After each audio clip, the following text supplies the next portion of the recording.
So ಹೇಗೆ ಎಲ್ಲ ಸ್ನೇಹಿತರಿಗೂ ನಮಸ್ಕಾರ. ಇಲ್ಲಿ ನೋಡಿ ವಿಜಯ್ ಆಕಾಶ್ ಬುಟ್ಟಿನ ತಗೊಳಕಂತ ಬಂದಿದ್ದಾನೆ. ಹಾಂ ಯಾವುದು ಚಂದ ಹಾಂ ಇದೇ ಹೇಳೋದು ಹೇಳಿದ್ದು ಈ ಕಡೆ ಬಾ ವಿಜಯ್.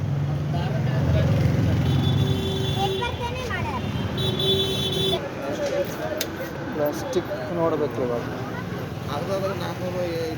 ಹೌದು ಆ್ಯಕ್ಚುಲಿ ಹೌದು. ಇದಲ್ಲ ರೀ ಪ್ಲಾಸ್ಟಿಕ್ ರೆಡಿ ಮಾಡೋದು, ಅದು ಪ್ಲಾಸ್ಟಿಕ್ ರೆಡಿ ಮಾಡೋದು. ಇದು ಪ್ಲಾಸ್ಟಿಕ್ ರೀ ಸರ್, ಅದಕ್ಕೆ ನಾವೇ ರೆಡಿ ಮಾಡ್ಕೊಬೇಕೇನ್ರಿ? ನೀವು ಮಾಡ್ಕೊಡ್ತೀವಿ. ಇದು ಯಾವ ಥರ? ಪ್ಲಾಸ್ಟಿಕ್ ರೀ, ನಿಮಗೆ ಬರೀ ಓಪನ್ ಮಾಡಲಿ ಹಿಡೀರಿ. ಒಂದು ಸೆಕೆಂಡ್. ಅದ ಹಾಂ ಇಂಥದ್ದು. ಏನು ಬಾಕೈತಿ ನಿಮ್ಗೆ? ಹಾಂ ಇದೇ ರೇಟ್ ನೀವು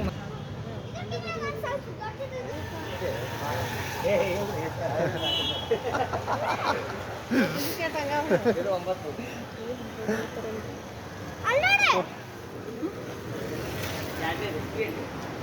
ವಿಜಯ್ ಸರ್ ಬರ್ರಿ